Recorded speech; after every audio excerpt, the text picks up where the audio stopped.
Tuhan, apa kabar? Saya percaya kita semua ada di dalam kasih, perlindungan, damai sejahtera, dan pemeliharaan Tuhan tentunya buat kita. Dan saya percaya hari ini adalah berkat Tuhan secara khusus terjadi atas kehidupan kita. Melalui kebenaran firman Allah kita sudah mendengar pujian, kini aku berserah.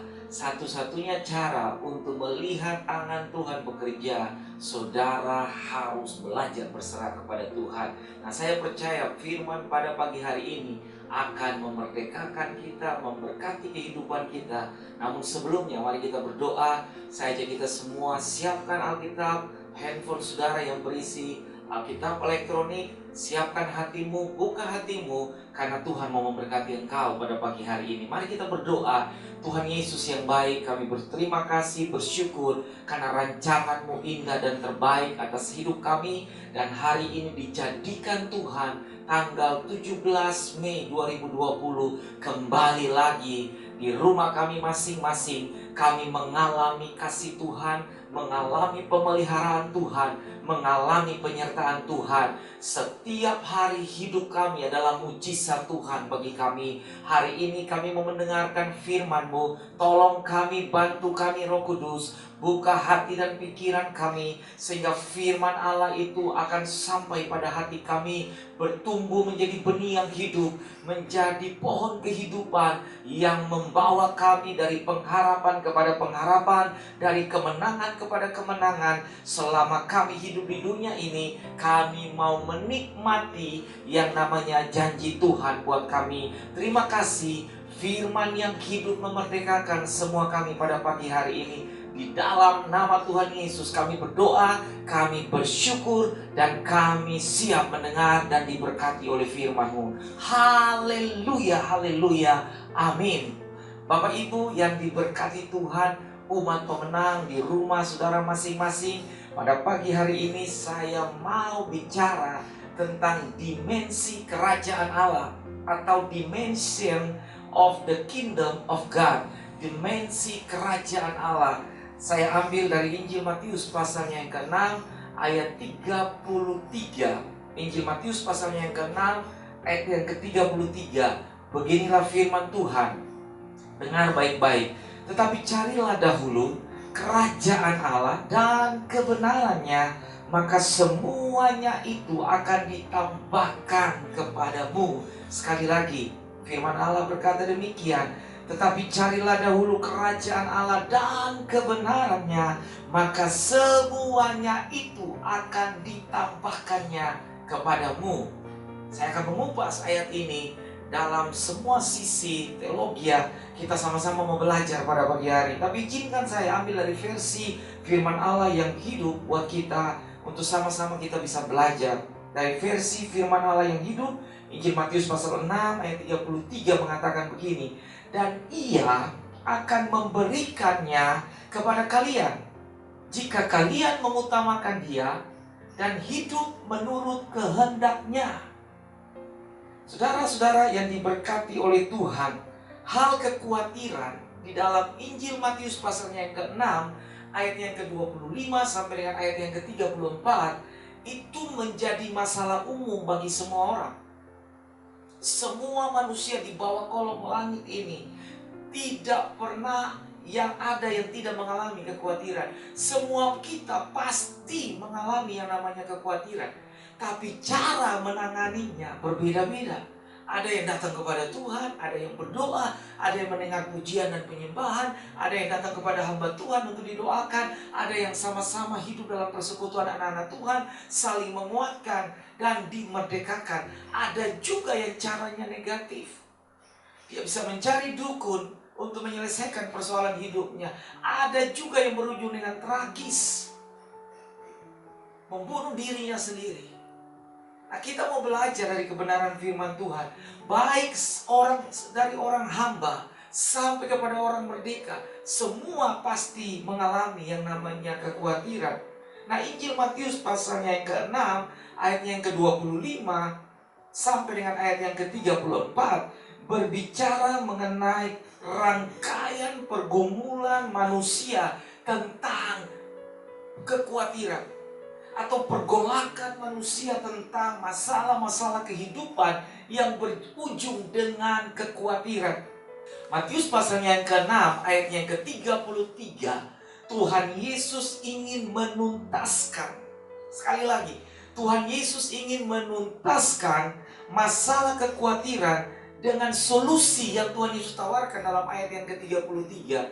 Carilah dahulu kerajaan Allah serta kebenarannya, maka semuanya itu akan ditambahkannya kepadamu. Kerajaan Allah berbicara mengenai kekuasaan Allah. Kerajaan Allah berbicara mengenai kedaulatannya Allah. Kerajaan Allah berbicara tentang pemerintahan Allah. Kerajaan manusia ada provokasi di dalamnya, ada kudeta di dalamnya, ada batas waktu, ada kehancuran, ada porak-porandanya, ada masa di mana kerajaan itu tidak lagi bisa berjaya. Tapi ingat, ada satu kerajaan yang sampai hari ini tidak tergoncangkan, adalah kerajaan Allah. Nah, kita hidup sebagai warga kerajaan Allah yang dimana raja kita memerintah mulai dari dulu sampai dengan hari ini dan selamanya. Kerajaan itu tidak tergoncangkan. Kerajaan Allah berbicara tentang kekuasaan, otoritas Allah. Kerajaan Allah berbicara tentang kedaulatan Allah, di mana Allah yang memerintah di dalamnya, bukan manusia. Kerajaan Allah berbicara tentang pemerintahan Allah.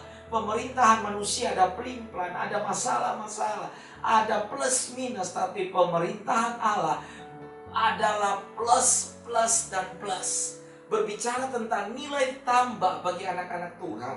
Nah, itu kerajaan Allah, konsep kerajaan Allah. Kebenaran Allah berbicara tentang kekudusan, tentang kasih, tentang kesetiaan, tentang pengenalan akan Allah, dan tentang mengasihi Allah. Nah, kebenarannya Allah itu berbicara tentang semua masalah-masalah yang Allah punya, yang disebutkan kekudusan, kasih, kesetiaan, pengenalan akan Allah, dan mengasihi Allah. Tadi Alkitab mengatakan di dalam terjemahan firman Allah yang hidup, dan ia akan memberikannya.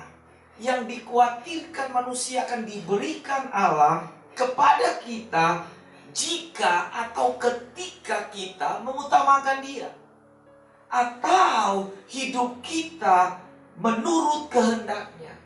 Jadi pada saat Tuhan punya kebenaran kita ikuti, kerajaan Allah akan mengikuti kita. Sekali lagi saya ulangi, ketika kita hidup menurut kebenarannya Allah, maka kerajaan Allah yang ada di dalamnya berbicara tentang otoriti, tentang kedaulatan, tentang pemerintahan Allah, itu akan menyertai kita ketika kita hidup di dalam kebenarannya Allah. Jadi saudara-saudara harus mengerti di sini. Saudara tidak bisa nuntut saudara-saudara untuk kerajaan Allah ada dalam hidup saudara. Kalau saudara tidak hidup menurut kehendaknya, hidup menurut maunya Allah, saudara tidak bisa melihat pemerintahan, kedaulatan, kuasa Allah terjadi dalam hidup saudara. Saudara harus hidup menurut kebenarannya. Nah, semuanya itu bicara tentang apa? Semuanya itu bicara tentang Injil Matius pasal 6 ayat 25 sampai dengan ayatnya yang ke-32. Tentang masalah hidup, masalah makan, minum, pakai. Itu sebabnya kita mengatakan carilah dahulu kerajaan Allah serta kebenarannya, maka semuanya itu berbicara tentang makanan, minuman, pakaian, persoalan sakit, persoalan macam-macam, itu semua akan ditambahkannya kepada kita ketika kita hidup untuk perkenanannya Tuhan. Matius pasalnya yang ke-6 ayat 25 sampai 33 itu berbicara tentang momok, kekhawatiran yang menakutkan.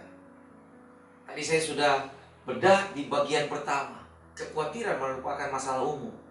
Akhir-akhir ini banyak sekali KDRT terjadi di negara-negara. Negara Australia, KDRT tertinggi 85%. Ada persoalan yang terjadi di akhir-akhir ini. Kekhawatiran sedang merajalela menjadi momok yang menakutkan. Tapi berita baik buat anak-anak Tuhan.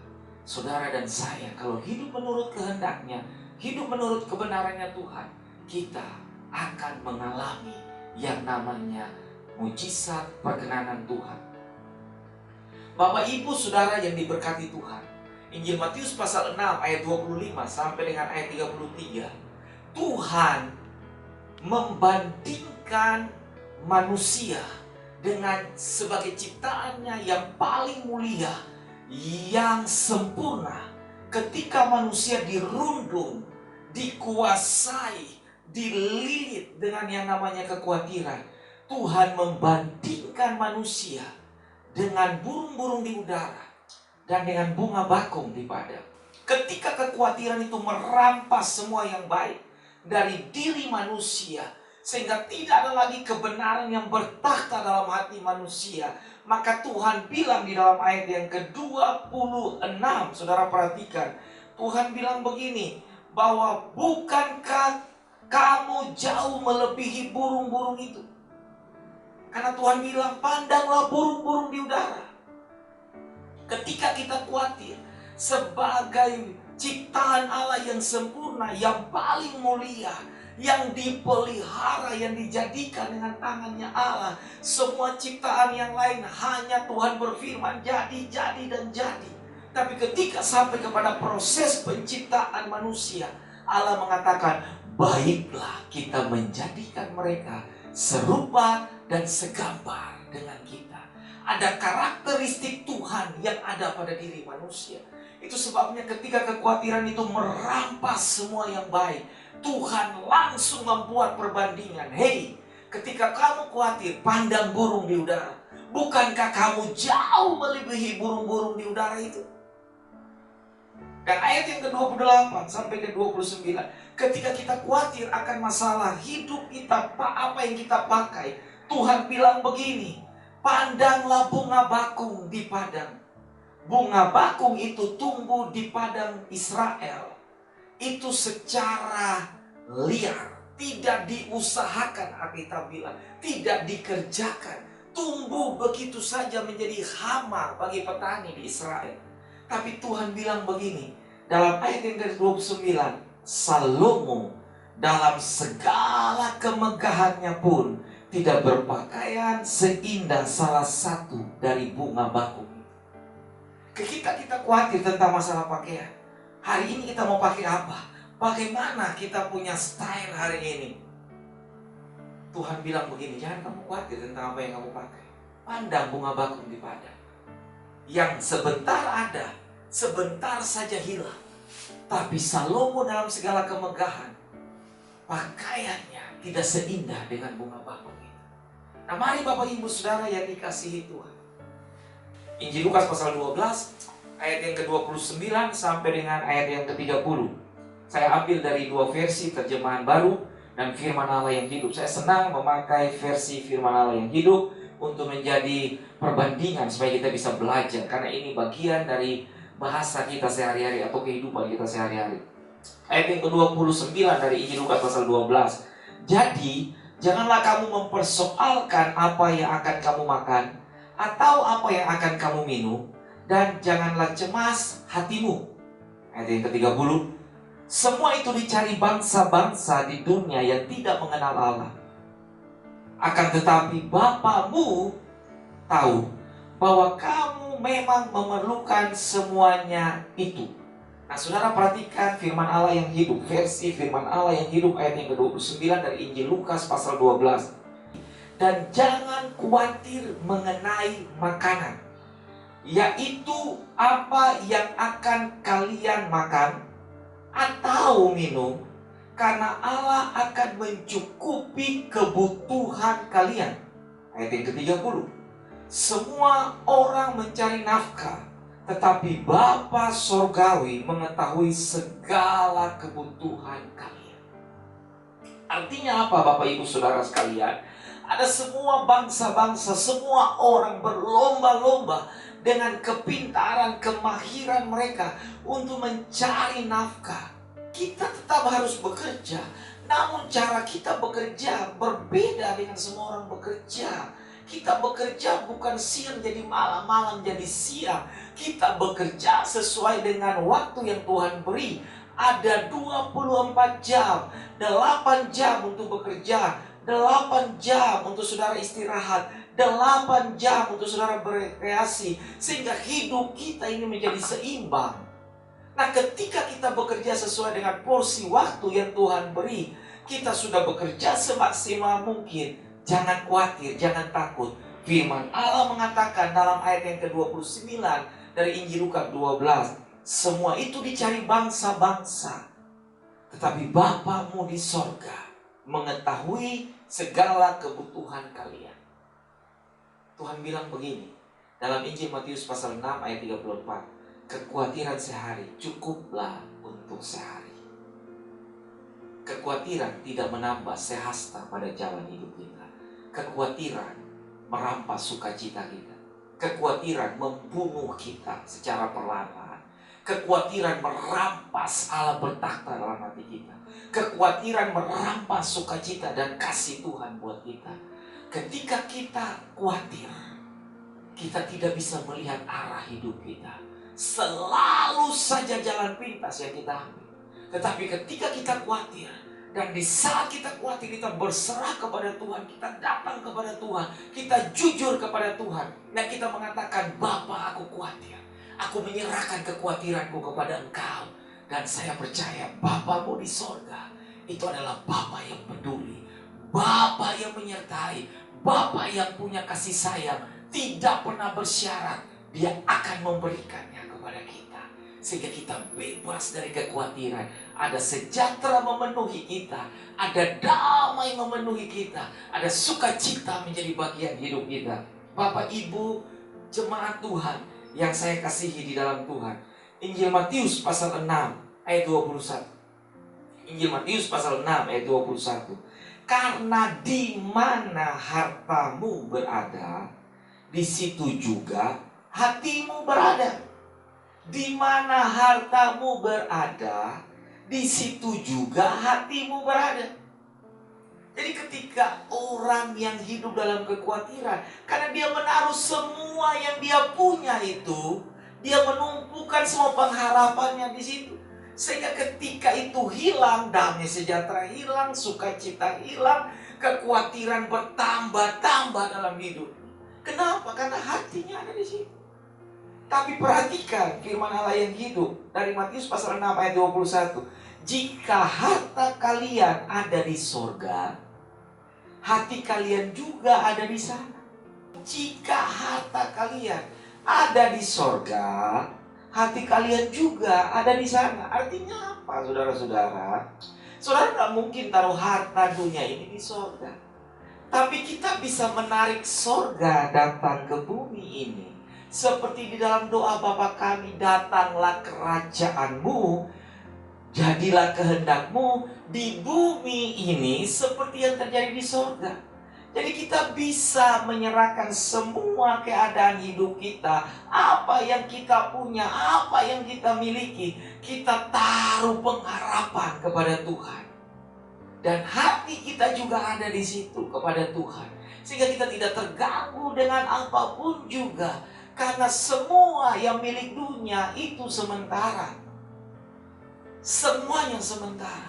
Tapi yang tinggal tetap, yang tadi saya bilang, kebenarannya Tuhan, kekudusan, kebenaran, kesetiaan, kasih, pengenalan akan Tuhan, itu tinggal tetap. Mulai dari kita di bumi sampai kita pulang ke sorga, itu menjadi investasi hidup kita.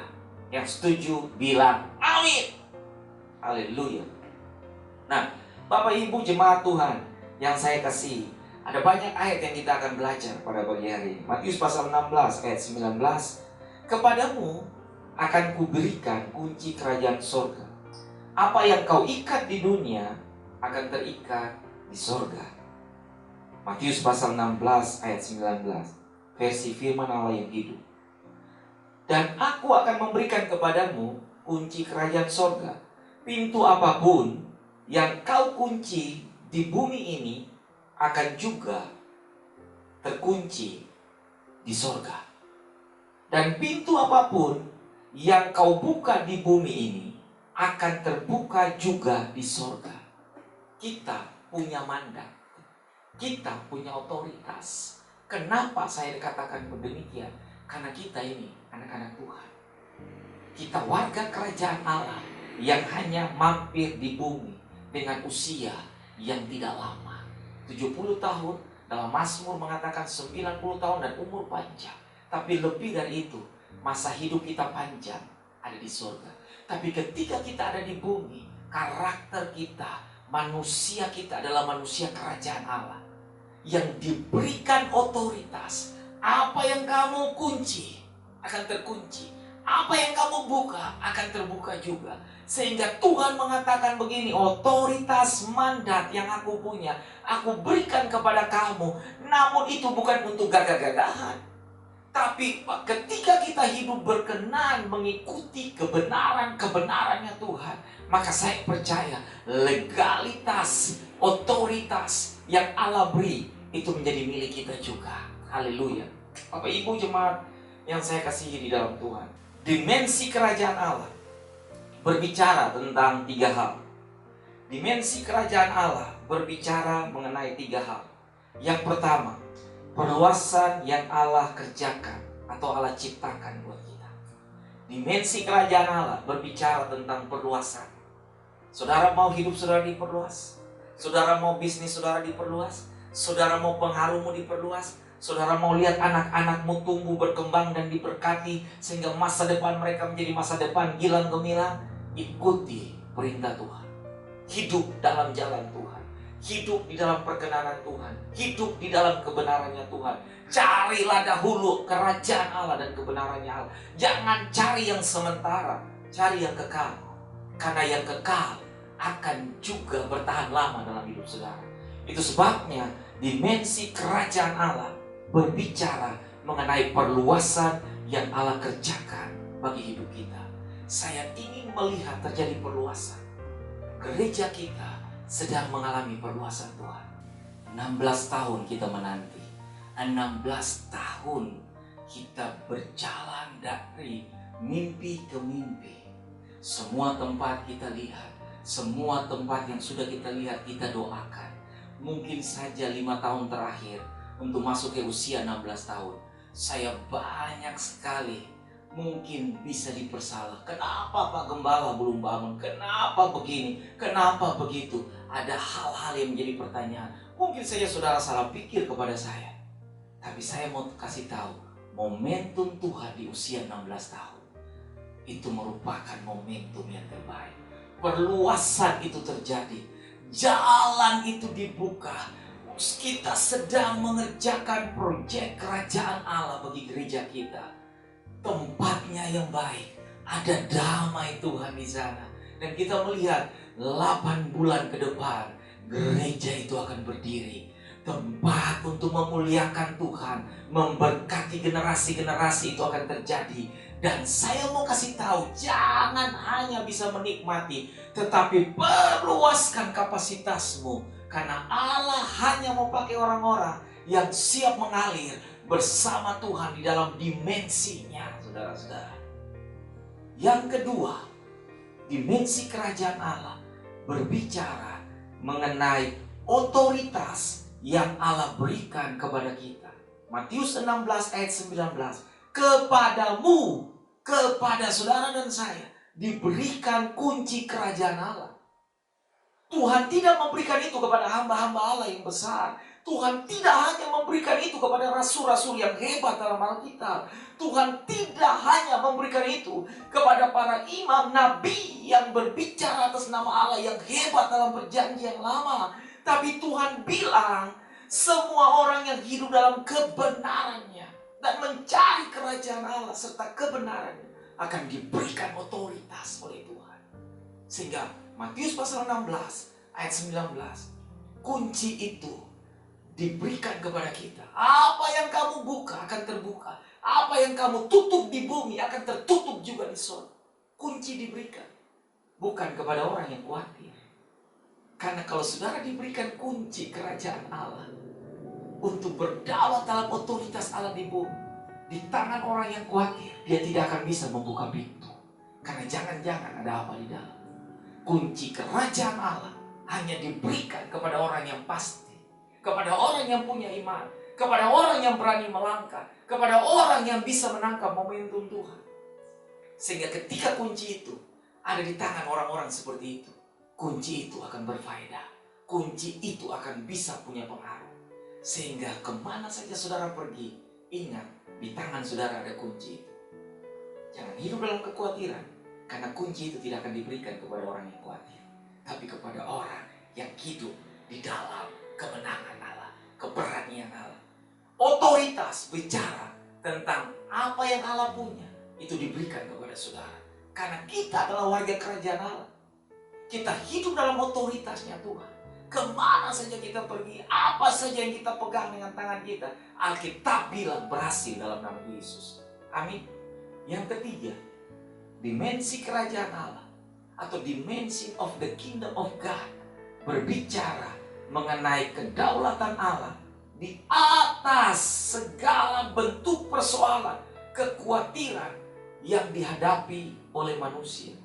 Dimensi kerajaan Allah berbicara tentang kedaulatan Allah di atas segala bentuk persoalan hidup, baik itu kekhawatiran atau apapun juga masalah-masalah kehidupan lain yang dipersoalkan oleh manusia. Ingat, ada kedaulatan Allah. Kedaulatan Allah yang menyertai saudara dan saya. Saya ingat cerita dalam Alkitab. Yusuf, dia banyak mengalami pergolakan hidup. Kalau mau khawatir, dia orang yang khawatir. Kalau mau putus asa, dia orang yang putus asa. Kalau mau benci terhadap Tuhan, dia orang yang benci kepada Tuhan. Tapi dia bilang begini, kalian mereka-reka yang jahat, tapi Allah membalikan itu menjadi kebaikan bagiku. Siapa Yusuf? Dia orang muda. Tapi ketika dia hidup di dalam kebenarannya Allah, kebenarannya Allah akan menuntun dia untuk melihat semua yang baik dari Tuhan. Jalannya untuk sampai ke sana tidak mudah, saudara-saudara. Dia dijual oleh saudara-saudaranya. Dia dijadikan sebagai abdi, pesuruh, hamba, pembantu. Dia dicemooh, dia difitnah, melakukan tindakan asusila. Dia dijebloskan dalam penjara, dilupakan oleh juru minum dan juru roti. Tapi ketika momentum perluasan itu terjadi, Tuhan angkat dia menjadi orang nomor 2 di Mesir. Sehingga segala sesuatu yang mau dilakukan oleh rakyat Mesir, kalau tidak ada cap cincin meterai dari seorang Yusuf, semuanya tidak sah. Saya mau kasih tahu, kedaulatan Allah itu menyertai saudara. Tapi saudara harus hidup di dalam kehendaknya, kebenarannya. Karena kebenaran itu akan menuntun saudara untuk melihat semua yang baik. Bapak Ibu jemaat yang diberkati, saya menutup dengan kalimat ini. Harta dunia hanya ada di dunia. Sekali lagi, harta dunia hanya ada di dunia. Jangan bangga. Dan akan ditinggalkan juga di dunia. Apa itu harta dunia? Kekayaan. Apalagi kehormatan, kemasyuran, ketenaran, dan semuanya akan tinggal di dunia. Lebih daripada itu, secara ekstrim saya mau kasih tahu, itu hanya mendampingi saudara dan membawa saudara penghormatan terakhir di kuburan 2 kali 1. Tidak akan sampai di surga. Tetapi harta surgawi yang di dalamnya ada kebenaran Allah, kekudusan, kesetiaan, pengenalan akan Tuhan, adalah investasi yang tidak akan hilang, yang saudara jaga sejak saudara di bumi. Dan itu adalah jaminan yang tetap ada sampai kita pulang ke surga. Janganlah membiarkan kekhawatiran menghalangi kita mendapatkan harta surgawi. Pemenang adalah mereka yang menang atas semua kesulitan hidup. Saya mau berdoa kepada kita. Bapa yang baik, kami dengar firman pada pagi hari ini dari Injil Matius pasal 25 sampai dengan 34. Tapi dalam ayat yang ke-33, Tuhan punya pernyataan keras bagi kami. Carilah dahulu kerajaan Allah dan kebenarannya, maka semuanya itu akan ditambahkan kepada kami. Ampuni kami dalam masa-masa yang seperti ini. Kami lupa kerajaan Allah dan kebenaran. Kami lupa cari Tuhan. Kami lupa mengutamakan Tuhan. Kami lupa berdoa. Kami mencari jalan-jalan yang pintas. Kami mencari hal-hal yang cepat. Kami mencari hal-hal yang instan. Tapi pada pagi hari ini, firman-Mu mendidik kami dengan keras. Berpaling keluar, pisahkan dirimu, lari jauh dari situ. Carilah dahulu kerajaan Allah dan kebenarannya. Maka semuanya itu yang menyangkut dengan masalah makan, minum, pakai, Tuhan dan Bapa di sorga itu senantiasa mengerti dan mengetahui kebutuhan kita. Aku berdoa Tuhan menuntun anak-anak-Mu dan berkatilah mereka. Siapkan hati kami untuk kami masuk di dalam perjamuan kudus pada pagi hari ini. Bapak Ibu jemaat Tuhan yang ada di rumah masing-masing, para imam, bapak-bapak yang ada di rumah, siapkan keluargamu untuk sama-sama kita masuk di dalam persekutuan dengan tubuh dan darah Kristus. Saya percaya perjamuan kudus di minggu ketiga ini akan membawa kita untuk melihat Allah berkarya dalam hidup kita. Siapkan roti dan anggurmu. Siapkan hatimu. Berdoa masing-masing dipimpin oleh kepala-kepala rumah tangga, para imam. Berdoa. Haleluya, haleluya, haleluya. Kami berterima kasih Tuhan. Di minggu ketiga bulan Mei tanggal 17, kami bisa lagi bersekutu dengan tubuh dan darah-Mu. Aku berdoa kepada umat-Mu di rumah mereka masing-masing, yang pada pagi hari ini kami sama-sama masuk dalam persekutuan dengan tubuh dan darah-Mu. Aku berdoa di dalam nama Yesus, sehingga lewat perjamuan kudus ini membawa kami dalam pengharapan, sehingga kekhawatiran tidak merampas dan mengambil semua kebaikan Tuhan bagi kami. Aku berdoa di dalam nama Yesus, firman-Mu dan persekutuan dengan tubuh dan darah-Mu menetapkan semua kami pada hari ini. Mari umat Tuhan yang diberkati Tuhan, angkat roti, pindahkan di tangan kananmu dan angkat setinggi-tingginya. Terima kasih Tuhan. Pada malam waktu Yesus diserahkan, Ia mengambil roti. Sesudah itu Ia mengucap syukur atasnya. Ia memecah-mecahkannya dan berkata, inilah tubuhku yang diserahkan bagi kamu. Perbuatlah ini setiap kali kamu menerimanya menjadi peringatan akan aku. Tuhan, kami berterima kasih Tuhan buat pengorbanan-Mu di kayu salib. Segala sesuatu yang Kau kerjakan tuntas dan lunas bagi kami. Dan oleh bilur-bilur-Mu kami disembuhkan. Rumah tangga kami dipulihkan, pernikahan kami diberkati, anak cucu kami diberkati, penyakit kami disembuhkan, pergumulan kami Engkau tanggung, dan kami percaya kami mendapatkan sejahtera daripada Tuhan. Mari kita makan bersama-sama dengan pengucapan syukur di dalam nama Tuhan Yesus.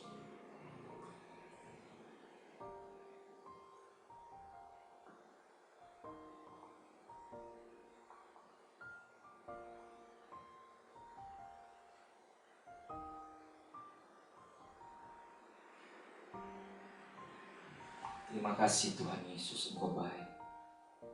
Terima kasih Tuhan Yesus. Mari kita pindahkan cawan di tangan kanan kita dan kita angkat setinggi-tingginya. Demikian sesudah makan, Ia mengambil cawan lalu berkata, inilah darahku, darah perjanjian baru yang Aku meteraikan sendiri. Perbuatlah ini setiap kali kamu meminumnya menjadi peringatan akan Aku. Saudara yakin bahwa darah Yesus menyucikanmu, darah Yesus membenarkanmu, engkau dijadikan ciptaan baru oleh penumpahan darah Yesus di kayu salib. Yang lama berlalu, yang baru telah datang. Dengan iman dan percaya kita minum bersama-sama dalam nama Tuhan Yesus.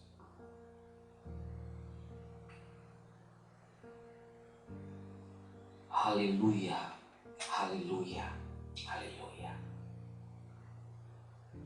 Tuhan, terima kasih Tuhan. Pengorbananmu, penyalibanmu di kayu salib tuntaskan semua keadaan kami. Kesulitan kami Engkau tanggung, Engkau pikul ganti kami. Kekhawatiran kami Engkau pikul ganti kami. Kami diberikan kelegaan yang baru. Mari umat Tuhan, angkat kedua belah tanganmu. Terimalah berkat daripada Tuhan. Bapa menghadapkan wajahnya kepada saudara dan memberikan bagi saudara kasih setianya, damai yang tidak pernah berakhir dari Yesus putranya yang tunggal diberikan kepada saudara. Hari-harimu penuh dengan sejahtera dan damai dari Yesus. Persekutuan penghiburan dari Roh Kudus senantiasa dikerjakan dalam hidup saudara, sehingga sukacita menjadi bagian hidupmu. Perjalananmu penuh dengan hari depan yang penuh dengan harapan. Terima kasih Bapa di sorga, kami percaya keluar dan masuk umat-Mu diberkati oleh Tuhan. Bakul dan tempat adonan mereka diberkati oleh Tuhan. Masa sulit ini akan segera berakhir. Tuhan bela umat-Mu dalam pekerjaan rumah tangga mereka. Pernikahan mereka dijaga, diberkati, dikuduskan setiap hari. Anak-anak muda, anak-anak kecil sekolah minggu diberkati oleh Tuhan. Setiap generasi yang ada di gereja-Mu diberkati oleh Tuhan.